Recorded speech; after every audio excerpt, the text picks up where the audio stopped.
To get started, my name is Louis. I'm going to be sort of hosting this event this evening. It's a young member's introduction to judging, as I'm sure you're aware. We're going to be going through some of the practical information about what it is like to be a judge, to be walk in those footsteps. We're going to be talking about how you can become a judge if you're not already, and how to get the training you need. We're going to give some of our top tips, and then, as mentioned, we're going to open it up to the floor for some Q&A. So to get started, we'll do some introductions. My name is Louis. I've been working with ESU since I was 15. I took part in the competition myself, and the next year I was judging and coaching some of the younger students at my school. I run the Young Members Forum, and I'm currently working in Qatar. I'm back for a few days at the moment in the UK, but I'm flying out again tomorrow, flying out for the day, unfortunately, but I'll be back. I will be back and back to do some judging, which is one of my favorite things to do. Alongside me today, we have two other judges who have varying experience levels. Actually, we've got a real spectrum of experience. So hopefully we're going to get kind of all sides of the coin this evening. So let's start with Emma. Emma, tell us a little bit about yourself and your journey with the ESU. Thanks, Louis. I am really new. I am connected to the ESU as an SSC scholar. For those of you who don't know, the ESU sponsor some number of students to go to America and study there for a year in between sixth form and university. So that's how I got involved initially with the ESU. I didn't, unusually for judges, I didn't actually take part in any of the ESU public speaking competitions, but I did the Rotary Club, which are quite similar formats. So it's nice to see the contrast between the Rotary Club ones and the ESU. I started joining judging last year, where it's all online. So I'm really excited this year to actually experience my first in-person judging. And I listened into one session just to kind of get the gist of it, get how the program works, listen into the judges' breakout rooms to hear their discussions, which was really interesting. It was a great way to introduce myself to it and, you know, make me consider whether I wanted to do this and whether I was up for it.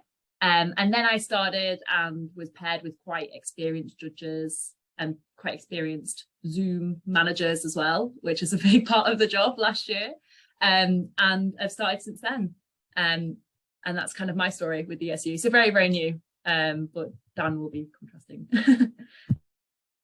We're going to come back to some of those points, Emma, but Emma made a very good point, actually. I first met Emma before she was a judge. She shadowed me, as she sort of touched on there, in one of our Zooms. She followed me to the breakout room. And I'd like to say, you know, if anybody in the call after this call or after their application is still feeling a bit maybe rusty or anything, then please do reach out to myself or to any of the sort of the people at the issue and ask if maybe that might be something that we can arrange, you know, to sort of watch along with one of those Zoom sessions or in the breakout rooms, because it can be really helpful. But let's move on to Dan. Dan, tell us a little bit about your ESU journey. Thanks, Lou, and thanks, Emma, as well. Yeah, so I've been a little longer since 2018 started. I have judged a whole host of different competitions, from purely London-based to all across the country, the main MACE one, some BP ones as well. These are just different format debates, if you don't know that. I judged I believe it was the 2020 online one, the final, which is on YouTube. So if you're interested in that debate, I think it was the romanticization of motherhood. Very interesting debate. There are multiple advantages to being a judge. 3 for me. The first is the ability to, one, advance your CV, because it is a great skill to be able to synthesize and immediately give feedback straight away, to be able to understand what the debate is and to be able to get to the crux of it. So it's a fantastic skill to learn and improve upon. So it's great for your CV. And it's great if you still want to debate as well. There are a lot of other judges who are debaters, and they sort of use it as a way to fine tune their skills and say, that's interesting. That didn't work, or that worked there. I could use that. So it can enhance your CV and enhance your own debating skills. But secondly, and for me, it was fantastic to be able to give feedback to young, inspiring, very bright minds, and advance their skills for the future. Debating public speaking, the ability to be able to understand and deconstruct an argument is so important for not only one's university or educational route, but also in life in general. It's so important. Louis given a talk on this, on the advantages of understanding, for example, what is meant by BLM, what is meant by should we have COVID restrictions or not, things like that, things that are discussed in politics today or previously. So it's very, very important, and I absolutely adore being able to give that feedback to individuals. It is quite inspiring to see them take one piece and then suddenly become so confident in their ability to be able to speak in public. I've had a few individuals come up to me and say, I didn't know I could do that. And with your feedback or with your help and with your confidence boosting, I can do so much more. And I think that's amazing. And then for the third reason, which is just the community. It's a great community. I've known Louis for a while as well. And there's a few people on the talk, on the attendees as well that I know well. And it's a great community. Everyone comes together. Everyone's so lovely and so willing to advance each other's skills and challenge each other. And we're all sort of like-minded individuals who like deconstructing arguments or like progressing one's skills. And I think it's a fantastic cohort and community to be involved in. I'm very, very lucky to be part of the ESU. So for those few reasons, I definitely apply. Spoken like a true debater, Dan. Thank you for that. And Dan makes a fantastic point. You know, we're all like-minded individuals. I mean, you all wouldn't have been signed up to this Zoom right now if you weren't already slightly interested. So, you know, it's not our job to persuade you, but it's our job to, you know, tell you how you can take this further.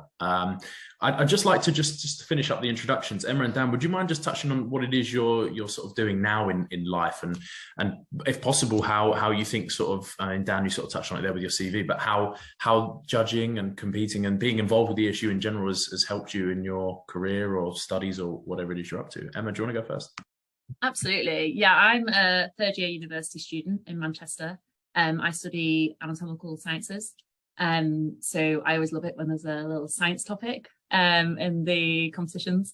And it's helped, the feedback point of it has helped me immensely. I worked as a business partner intern over the summer, and giving feedback in a positive way, which is what it has to be to young people, is such a skill. But feedback that is not just, oh, that was great, you know, giving feedback that's actually constructive, but in a positive way, wanting them to reapply and do it again next year is so important. It's such an important skill, because you will be sat in meetings and that person will have an idea that you think is not that great, but you will have to, you know, respond to that. And actually I found that my feedback skills have increased greatly from just those breakout rooms of being in a breakout room with young people and actually saying, okay, this is what you did great, this is what you need to do next year, and come back, and I'm excited to see what you come up with next year.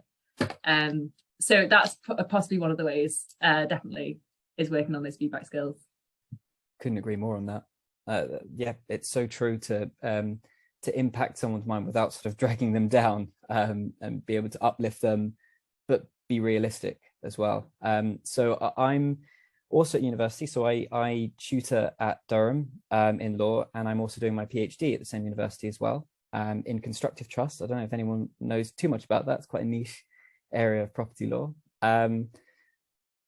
It's advanced my CV because I'm also applying to the bar as well. So I was called to the bar in 2018, and I'm applying to the bar as well. So if there are any lawyers here, it's a fantastic opportunity to show, as I said, you can synthesize and evaluate both sides of the argument and come to a conclusion as well, which I think is really important. And it's helped me being able to tutor when I have my tutees and I teach them. It's really helpful to explain sometimes quite complex concepts in very simple ways. And I think that's very, very important, that sometimes you have to do, not only as a debater, but as a judge, to explain why they won the debate or why they didn't win and what could have helped them, is really important. But outside of law as well, I mean, I judged once with one of the best debaters I think I've ever had the privilege of speaking to, and she was a doctor. And she says that she wished more doctors got involved in judging because it's so important, as Emma was saying, to positively speak with whether it's patients or other doctors, to explain sometimes quite complex concepts very simply. I've got another engineer who's in nuclear science, and he says it's helped him tremendously. Again, not that many people understand or know too much about nuclear energy other than what's commonly known. So he said that's really, really helped, and it's helped him advance his career, because they often say, right, we're going to send you out to meet clients. So it's helpful for that too. Brilliant. Thanks for that, guys. In terms of what I'm doing now, I mentioned briefly earlier, I'm working in Qatar at the moment. I make documentaries. We're making a documentary in Qatar, and as I'm sure you can imagine, working in an industry like the TV industry, to be able to express yourself is absolutely key. I'd also like to touch now, just very quickly, on the reason why I wanted to become a judge, because I think it's so important, and we'll come to Emma and Dan, who might have sort of touched on it briefly. But I think for me, there was somebody who made a difference to me as a judge when I was competing. So I got to the final of the London round, and there was an actor. He was a Shakespearean actor. His name was John Fumagena, I think. Apologies if I'm pronouncing that slightly wrong, but he was absolutely brilliant. He pulled me to the side, as all good judges should do, or a breakout room, and he spoke to me like an adult. And I was 15, like I said, and it really felt like one of the first times, especially when you're in school, that somebody had spoken to me like an adult. You know, he gave me some really great tips, some of which I've incorporated into my judging now, because I still remember them. They hit that hard with me. And he didn't just say, like Emma touched on and Dan touched on it. He didn't just say, well done, that was good, because we won. He could have just said, well done, that was good, go on to the next round. He was honest with me. He gave me some negative viewpoints on the speech, and not in a nasty way, and it helped me. And I thought, you know what, if somebody can have that big an impact on me as a 15-year-old, I want to have that impact on another 15-year-old, even if it's only one person and I judge for the rest of my life, then that's a success to me. So, I mean, if you guys want to make a difference in the same way that he did to me, it's easier said than done. In fact, no, I take that back. I've phrased that slightly wrong. It's very easy to do. It's as easy said as it is done. There we go. Let's go to Emma and Dan, who, like I said, I've touched on it briefly, but is there a specific moment that you recall sort of, wanting to become a judge? It actually started for me as wanting to give back to the ESU for the SSC competition, for the SSC opportunity that they gave me. And I thought, oh my gosh, they've given me the best opportunity I could have wished for. I want to give back to this organisation. So it started off as that. And then I did my first few and I thought, actually, I kind of like this feeling. And that's what's kept me, the feeling at the end when the kids have gone through to the next round and they're like buzzing, want to hear what they can do better. And the kids were like, oh, what can we do for next year? And chatting to them in those small groups, that is what brings me back. So yeah, the motivation to start is different to my motivation now, definitely. Yeah, again, I couldn't agree more with both of what you're saying. It's the impact that you can have to another that means so much. And as you say, Louis, just having that one impact to someone is just, it's amazing. It can make your day, week, month. It's brilliant. For me, so I also didn't come up, so like Emma, I didn't come up through the sort of strict debating route. I came up the mooting route, and lawyers will know mooting is just legal debating. Slightly different format, and you have a little bit more time to prepare, and you have to base it on the laws. They give you sort of a moot, sort of fake case. You have to go on and find out. And I think the ESU will be doing some moots potentially in the future. But for me, I came up with that route, and the judges weren't always. I entered different competitions. Judges weren't always as welcoming or certainly understanding, and the feedback was at times limited. And I used to be very frustrated. I remember one person saying, "Why do you care so much about feedback?" And I thought, well, because it makes a massive impact and I need to know what I'm doing right or wrong. And there was one judge, and he's still a lecturer today, and he went through the bar route, and his feedback was incredible. It was so detailed. It was so intricate. And I loved that. And it, as Louis said, it made such an impact on to me that I felt the need that I always want to give tons of feedback, enough so a student feels like they can progress and they don't walk away thinking, I don't know why I won or why I lost. I want to know, what is it about that? Why did I win? How can I utilize that, not just in that specific debate, but also in the future? And I, every time I judge for the ESU, I get the opportunity to do that. And I love it, whether it's online, but even more so in person. I think it means so much to someone else. And I couldn't love it more. I couldn't agree. I could not agree more. I think for me that the feedback is the most important part. You know, the result, the score, whatever. You know, that's something that, you know, they'll be happy about. They've won a trophy. You know, but what's really going to improve them is the feedback. And I personally, as a judge, find myself writing probably purely for the reason to give feedback. So this is an example of one of my judging sheets. I just kind of scribble as many feedback as I can and sort of worry about the score later, because as important as that is, what's really important, like I say, is making sure that every single student gets really, really detailed feedback on what they've done. So, I mean, we're going to talk a bit now about how you can apply to become a judge for anyone who isn't already. So I'm going to give you a step-by-step here. So there's a new system. And hopefully it's going to be a lot easier. So first and foremost, there's an application form online.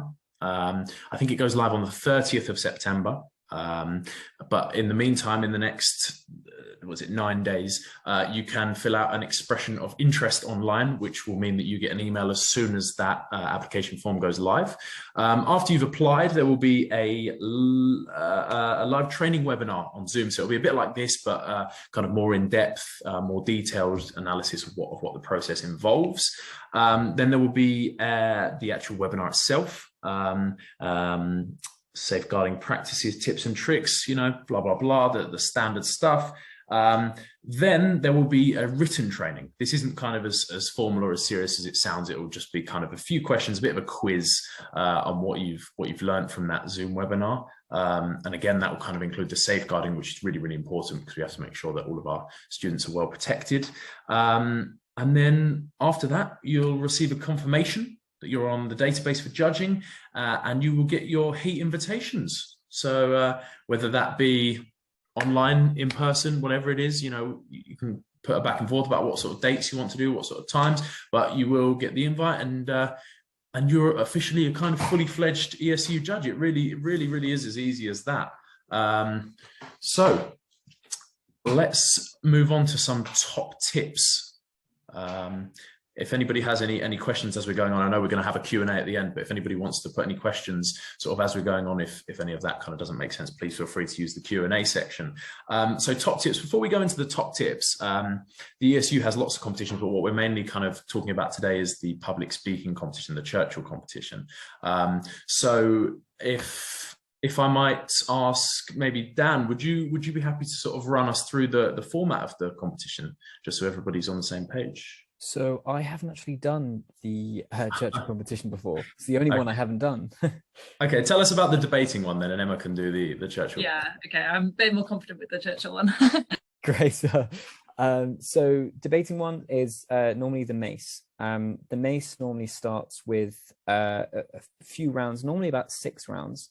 First round is online, and it just means it's more accessible for everyone as well, particularly schools that might not be able to go to the first competitions if it's quite far away. But then I think subsequent round will be in person. Normally you get given the motion beforehand and you have time to prepare it. So for mace, for those who aren't aware of the mace format, it's normally 3 and 3. Sometimes it can be 2 and 2, with the first speaker speaking again last. And the first 2 speakers speak for 7 minutes, and the first and last minute is protected, which means that the other side can't ask any questions. And then the 5 minutes in the middle of that, they can ask. It's unprotected. So the other side can stand up and say point of information and point of clash. And then that's where you get the real sort of mix and the challenges. That's where it gets really juicy and really fun. And then it's a floor debate. What floor debate means is the audience can ask questions. Doesn't have to be answered straight away. Normally 1 to 3. As a judge, I like to at least 1 per side to make it fair. Sometimes the audience are quite nervous and a bit scared to ask any questions, or there's just not that many people in the audience. So it's useful for yourself to come up for a question that could be useful to both sides, or 1 question per side, especially the beginning rounds. The later rounds, the audience are a lot more engaged. And then the last speaker speaks for 5 minutes, and that's completely protected. Their role is to sum up the debate and for it to come to a close. Mace is judged based on four key elements. Let's see if I can remember them. Expression and delivery, reasoning and evidence, organization and prioritization, and listening. Listening and responding, that's it. Those are 4 key elements. So especially with Mace, you have to satisfy all of these elements. It's not about having the best reasoning but terrible expression, or having amazing expression but terrible listening. It's not about that. It's about sort of hitting each category. And the reason why is they say it's the best for progressing individuals to understand how to debate and how to public speak in both its formats. There are other formats which might focus on other elements, but Mace is great for having all 4 together, or the essence of a debate. Brilliant. Thank you for that, Dan. Emma, can you tell us a little bit about the Churchill public speaking competition? Sure. Yeah, I'd really love to listen into a Mace debate. I've not actually had a chance to yet, but hopefully this year maybe. The Churchill competition is, I really like it because it's actually when schools get to kind of, as well, you know, as seen in debating, you get to interact with the other team as well. So each school, some schools might have 2 teams, will bring 3 people. You have a speaker, you have a chairperson, you have a questioner. Your chairperson and questioner are paired up with another 3 people, another different team, and they can go and ask their speaker what's interesting you about the topic. A few minutes, you might have, 10 minutes before the actual competition starts, you actually have time to talk to your speaker on the other team, find out about their speech, kind of prepare your questions a little bit in advance. The chairperson can prepare their introduction so that they're welcoming kind of both teams to it. So they're the 3 people. The speech is 5 minutes long. The chairperson introduces the guest speaker almost from the other team. And then the questioner can ask the speaker some questions. There is a chance for audience questions, a bit the same, Dan, with, kind of you have to kind of prepare a question just in case, especially on Zoom. People either couldn't type quick enough, even I was trying to type my question quick enough in the time, or the audience weren't that great at getting their questions in soon enough. It might be a little bit different live. And then the chairperson finishes with a summary. So that summary is quite thinking on their feet, almost like listening to their speech. So it is an element of memorization as such for the speaker, but then the chairperson and the questioner are very adaptive throughout the whole process. Usually, sometimes, can have about 4 to 7 schools in one evening. 7 is a long night. And the things we kind of mark on a very helpful little mark sheet, which we don't actually necessarily use. I kind of just scribble notes, I kind of scribble notes in my notebook instead, and then use this kind of at the end to do scoring. So it's content, effectiveness and role, and style. And the speaker is marked slightly more than the other 2. But I'm really excited to see how that will actually play out, especially with questions in person instead of on Zoom. And that's kind of a little bit of summary, but all very well put out into the judge's handbook, which I always have on me because there's always something that I'll forget how many exact minutes or something like that. So that's really helpful to keep on hand during the evenings. Sorry, Emma. Do they come up with the speeches, or are they given the speeches? This is something that I actually aren't sure. I get their topics as a judge, but I'm not quite sure. So they are given, the students are given a selection of topics to choose from. Right. Okay. I'm not too sure how many it is these days. I think it's two or three. Okay. and then they choose, but generally they'll kind of be relevant. And I think, if I'm not wrong, that the topics for the final round are always related to Churchill in some way. So there'll be a Churchill quote or something along those lines. But yeah, thank you for running down those two competitions, guys. The third major competition that the ESU runs. Of course, there's some sort of smaller competitions that individual branches might run, but the third major is the Performing Shakespeare, which is a slightly younger competition, which is exactly as it says on the tin. It's a short kind of description of why the students have chosen this character or this speech, and then they'll give the speech. So those are the competitions. We've kind of threaded some tips in between, but before we get onto the Q&A, what I'm going to ask Emma and Dan to do, I'm going to sort of spring this upon you. Would you be able to sort of give, let's say, your top 3 tips for judges? So not for the competitors, but the top 3 pieces of advice that you'd give to new judges who have never judged before. Let's start with Emma. Okay, really spring that on me. Definitely listen to the judges who have judged before. I will definitely still be doing that this year. Because things you learn from their techniques and the way that they interact as well. So observe and use their critiques. You can actually kind of copy what they say to certain groups as well. So definitely learn from the other judges. I would say, like I've literally got today, always have these on hand and a good notebook, and actually keep the notes at the end as well, because you get schools emailing you. Often with Zooms, if it got really late, we didn't have time to give feedback to all the different ones. So a staff might email the ESU and ask for actual specific feedback. So I've got like a separate ESU judging notebook with the title of definitely the school which it is. Otherwise you can get quite mixed up.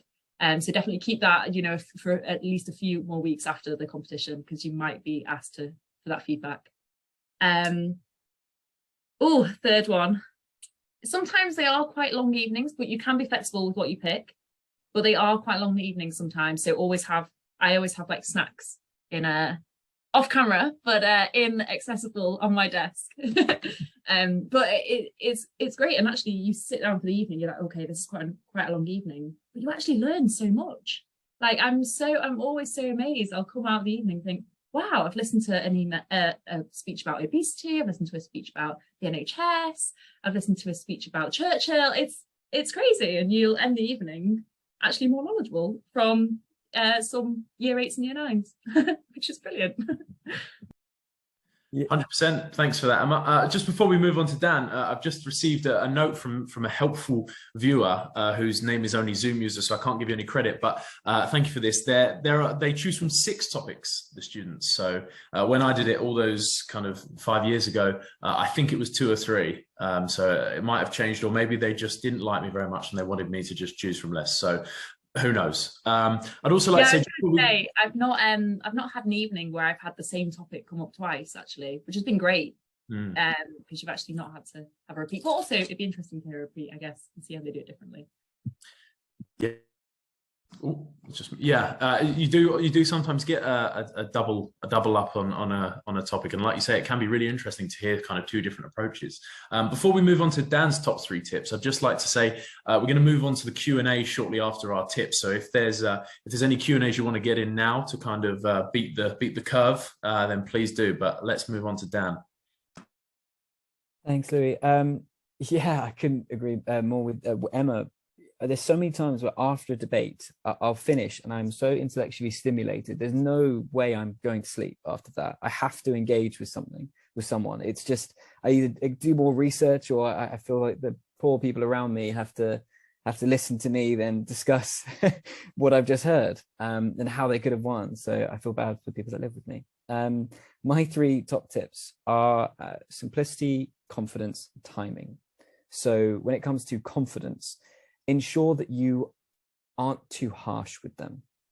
Ensure that at times, particularly if normally we give feedback first before we tell them result, but really emphasize on it's the feedback which is more important. They may not listen to that, but when giving the feedback, be very specific, but provide them with a lot of confidence. Really uplift with them, uplift their spirits and uplift their confidence by saying certain things that they've done very, very well. Of course, as Emma and Louis alluded to earlier, within that, you'll have to adapt and say elements they could improve upon. And you can always end with something positive as well. But a lot of people just need the confidence, particularly in Mason, certain younger individuals just need the confidence to be able to know, oh, I can do this. So that's really, really important that you really emphasize on that. Some of them may not even go into other competitions anyways. It's the only competition they'll enter into. So it's great that you really hit that point. Simplicity, make it quite simple. Particularly when you're dealing with very, very long, complicated, complex motions. It's important, just make it very, very simple. Sometimes you can say, this is what you can improve upon, and just be done with that. Or you can just don't go into too much detail. It's important that, yes, you give lots of feedback, but if you feel they're overwhelmed, be aware of that and just say, specifically for you, very simply, I would do this. So that can help them. And lastly, timing. Some students can be rather naughty and they can try to push the barrier, whether as a just general tactic, or whether, which I've heard some debaters say they do, or whether it's just it's poor timing. So I would really, really emphasize that after 7.5 minutes or 7 minutes and 15 seconds, or 5 minutes and 15 seconds, just very politely keep banging and on the table if you're there, or show that the time is done, and look around to show you are not listening, because some of them will keep talking because in their minds they're thinking, well, you're still listening. So for those individuals, those students, just be aware of that. Excellent. That's 6 top tips. I'm going to give myself 4 because I'm greedy and I'm in charge, and we're going to make it to 10. So my first one is very similar to what Dan said, the sandwich technique when you're giving feedback. So if you have to give something that's, you know, maybe not so positive, a piece of feedback, try and sandwich it in between 2 good things, even if they're not necessarily, even if they're quite flimsy, you know, but just try and make sure they don't feel that they're being kind of overwhelmed, which can be very difficult because you're not always going to get an amazing speaker, but the fact that they're taking part in this competition, the fact that they've pushed themselves forward, the fact that they've put themselves out there to do it is a positive in itself. So, you know, we can try and make sure that people come away from this, from the evening, feeling like they've had a good time and that they've learned something. Second is be open. Be open to all kinds of different viewpoints. Don't kind of let your own personal opinions affect your judging. That's really, really important. I know it kind of goes without saying, but you'd be amazed how many people kind of just base their judging on, you know, if they've persuaded them, or, you know, judge it on what you've heard, on the content, on the expression, on the style.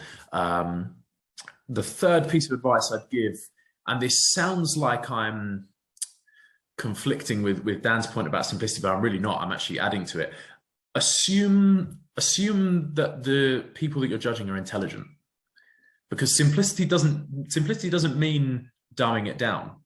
The people who take part in this competition are very, very intelligent. They're very, very good. And people, I was going to say children, but sort of young adults are a lot more intelligent than a lot of people give them credit for. They understand a hell of a lot, and they know a lot more about the world now than I think young people ever have done. So please do remember that.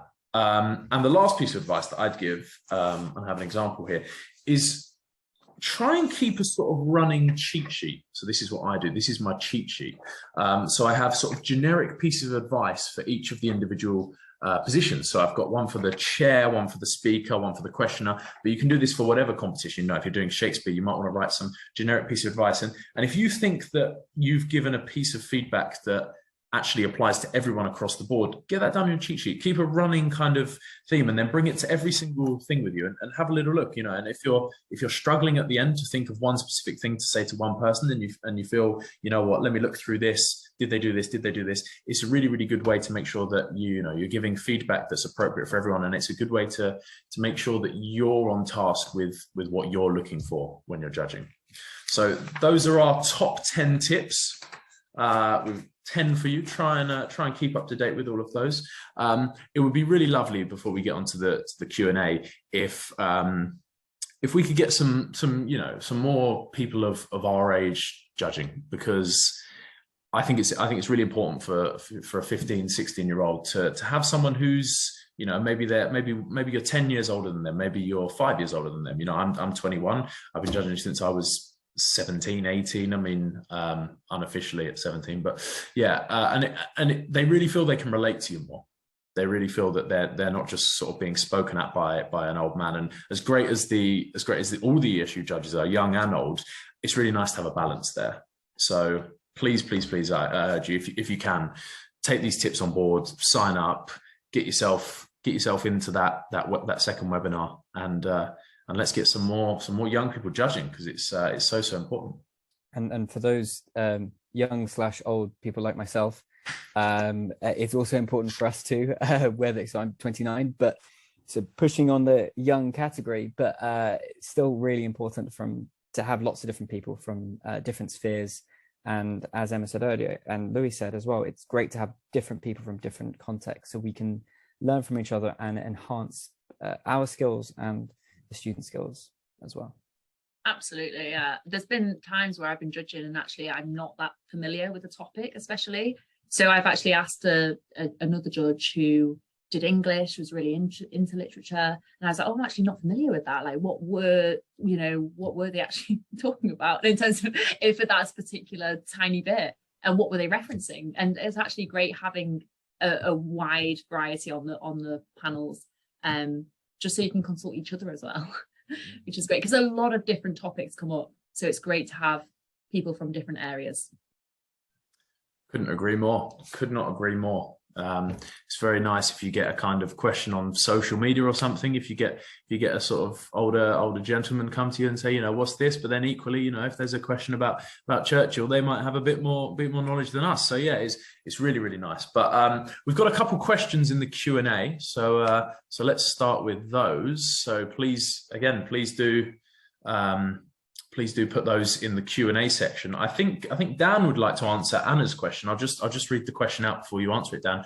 Where would you say the fine line between too detailed or not detailed enough lies, and how best could we structure the feedback to ensure this? That's a great question, Dan. I'll leave this to you. Yeah, fantastic question. So it's hard to answer as a strict format. I think it has to be adapted, it's contextual. So if you feel the debate was lacking on a lot of quite a few matters, make it very simple and say, this is something that I would work on, that you feel that they did relatively well, they can really improve upon, or something that was just so fundamentally missing that other aspects of the three other elements. So for example, if their reasoning was very good but their expression wasn't so great, maybe you can focus on that. So if overall it was lacking, make it very simple and go emphasize on a specific point. If you thought it was very, very good, and when you're giving the feedback, you feel that they are taking on board everything, so again, you have to be quite adaptive here, then go into detail. And I think it's fine if they understand quite a lot, then you can be very, very detailed, because giving quite general advice or feedback, which they can kind of read the form and they kind of already know, they just didn't necessarily implement, isn't as helpful for them. So again, it depends on the student and the specific motion as well. If it's a motion where overall they didn't quite get to the crux of it, again, maybe simplify that down. Louis is absolutely right. Most of the students are far cleverer and far better debaters than me, but it's important nonetheless to know, okay, how will this student adapt to my feedback? And if I feel that it was very good, I can give lots. If I feel they need to focus on a main structure, then I might simplify and emphasize on the value of that one part that they can implement in the future. That's what I'd say. Yeah, thanks, Dan. Just to add to that, if there is a student who's this is quite rare, but quite disengaged, or it's just, if you've not got through to the next round, it's quite hard to say, right, I want feedback straight away. You just feel a bit down for a little bit. So often you can be sometimes disengaged. So a trick that I like to do is on my little sheet, I just like to pick out something, like even a random fact that they said in their speech, or just something really particular to their speech, just to let them know that I was definitely listening. And I think that definitely engages them straight away. And I'd be like, yeah, that bit, you know, when you talked about that stat of this bit, and then they're like, oh, we're actually listening to me, which just sometimes, you know, surprises them. And that can engage them a little bit more at the start, just to know that you were listening, really, and actually truly listening. So I just like to jot down at least one thing for each person, just in case that happens at the end. And that's your 11th top tip. Make sure to write down at least one statistic. Couldn't agree more, guys. It's about kind of using your people skills, kind of try and work out if they're getting a little bit bored in the feedback, you know, maybe you don't need to go into so much detail on the 5th point. If you can see and sort of get the headlines down, as long as you know there's something in there, because people can switch off if you talk to them too much. You're right, there is a balance. So it's definitely about kind of being sensitive to that. And also what's really important is that they don't feel that the breakout rooms is just you talking at them, you know, just firing a load of points. You know, make it a dialogue. Say to them, you know, what do you feel you could have done better? How do you, you know, even if you ask them at the end, you know, do you think that's fair feedback or anything like that? You know, make it a dialogue, because this is all about communication, this organization and these competitions. So, you know, let's kind of engage them rather than just speaking at them. So let's have a look at the next few questions.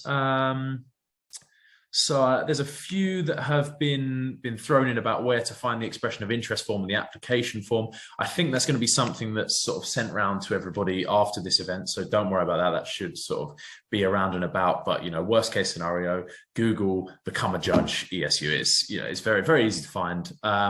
Let's have a look at the next one. We've got this one from an anonymous attendee. Is it ever difficult to deal with passionate teachers as a young judge? So Dan started on the last one. Let's go to Emma. Have you ever had any passionate teachers?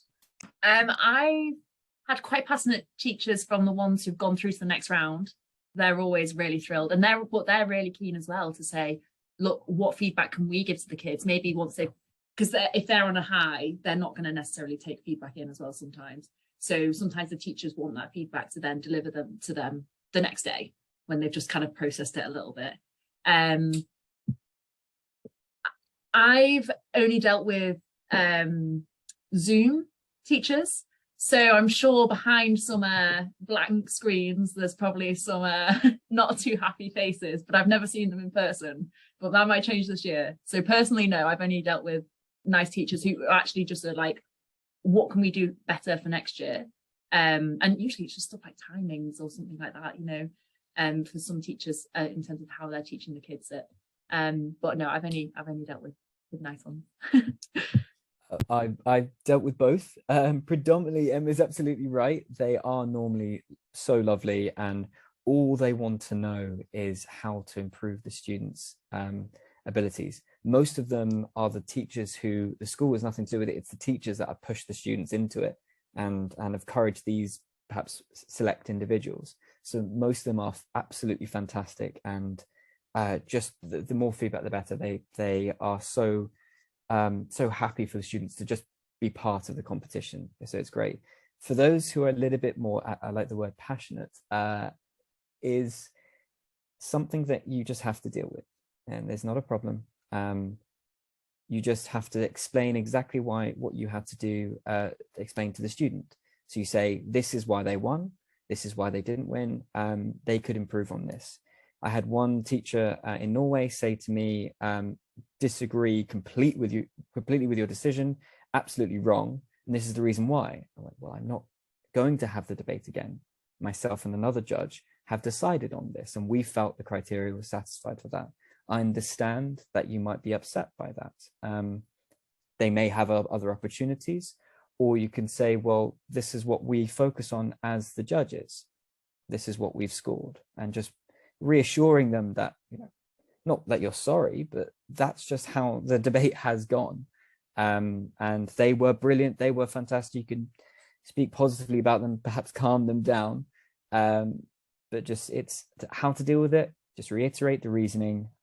You're confident in your ability to reason, rationale, and explain why one person has won. Just be confident with that. Don't worry about it. It happens seldom, very rarely. Don't worry about it. Yeah, that's not like Dan says, it's not something that's very frequent, and the ESU is always on hand to support if there are any kind of big problems. I think if anything, a passionate teacher is something to be supported. You also very rarely again, but you also you can get some teachers who are quite unengaged. You might find like a random PE teacher who's been sort of given a bit of responsibility with the speech and drama department or something like that, and they're just not interested. So it's not always something to be kind of worried about. Let's move on to what I think is the last question, unless any come in last minute. How do we tend to weigh content versus style? So I'll start on this one, and then I'll hand over to Emma and Dan. For me, I think this is. I mean, the mark scheme has them both down as very important. I know in the Churchill public speaking competition, only because I have the score sheet to hand, the content is worth 20 points, whereas the style is worth 10. So and that's for the speaker, and it's slightly different for the questioner and chairperson. It's 15 for the content and 10 for the style. But I think a lot of the time it comes down to judges' preference. If you feel that somebody is a really great speaker, but maybe they haven't necessarily been given the right support in terms of writing their speech, that might be something you want to take into consideration when you give your marks. Because, personally, I think if you're a good speaker, you can persuade anyone of any argument, regardless of the content. But equally, you might feel the other way. You might feel that, their content was really good. It was a really well-written speech, but, perhaps maybe they need a bit of work on the style side. So, don't be afraid to kind of highlight that in the feedback. Don't be afraid to tell them that. You can say, in no uncertain terms, your speech writing, your structure, your themes were really strong. Maybe, could we work on how you deliver, how you use your hand gestures, your facial expressions, your tone, your delivery, all of that. Don't be afraid to touch on that. That's a really, but in terms of the score breakdown, that's how it's always been. Emma and Dan, do you have anything to add to that? So for me, very simply for Mace, it's 25%, so it's scored equally. So that's quite helpful, quite easy to deal with. I think questions asked specifically from a BP point of view, which is probably an age-old question. It's probably how long is a piece of string. You might get different people's responses, which is why I think Louis' answer is very applicable for BP as well. It does depend on the judge. The scoring card is the most persuasive, which is quite broad. Some people then say style is irrelevant. You have to win on the logic. People argue that. People also argue, and I probably lean more towards this side, that, well, if it's unattainable, if it's uncomprehendable, then the logic is almost irrelevant. And a lot of the time, you can win on specific individual points, but it's about the plausibility or the impact of 1 point. So 1 point can beat 5. So it's a very difficult question to answer. But from a BP point of view, don't worry so much. So I don't make notes on style unless it's so glaringly obviously bad. But if I'm judging BP, I don't comment on style. I don't need to necessarily. I normally focus just on if it was persuasive, and if they presented in a very presentable way. That's quite a broad terminology, broad spectrum, but as long as it's comprehensible and as long as it's understandable to most people, then focus a little bit more on the content. But again, style is very broad. You can use evocative language, and technically that's more style than it is the weight of the content, but that kind of blends into two. That's why BP focus on most persuasive. Again, I haven't quite answered the question, but I'd say it's contextual is what I'd say. I think that's one of those questions that there's not really an answer to. It really does depend on your personal preference. Just for clarity, for anyone who doesn't understand, I believe BP is British parliamentary debate. Is that right? Yeah. So it's a style of debate. But again, you know, it's how your kind of preference lies. And there's the old saying, isn't there, that people don't remember what you say, but they remember how you make them feel. So that's always the way that I've tried to approach the judging. That the style is, you know, just as important. It's a great point, and the value. Well, some people like BP a little bit more because it's less about it's 4 speakers per team, and there's 4. Forgive me if I'm reiterating what other people know. There's 4 teams, so there's the top of the house, and then there's the bottom of the house. And if you're, say, on the opposition side, the top of the house of the opposition side has to come up with better arguments than the bottom of the opposition side. So they need to win the opposition, so they have to beat the proposition, and also have the most impressive or persuasive speech. And so the lower house have to say, well, their arguments. So it becomes a little bit more important, persuasive. So it becomes a little bit more tactical, which is why some people might like that type. But again, it depends what you prefer. And so just to clarify, the ESU doesn't follow the BP format in its debates, but always useful to know about different types of debates. Dan is an expert on debates, so all kinds. If there's any more questions, that's all the questions that are in here. But if you have any more, you know, feel free to direct them at any of us individually. If you feel that, you know, somebody might have the answer to a question you're looking for, we'll give it a few more minutes for anyone to get any last minute questions in.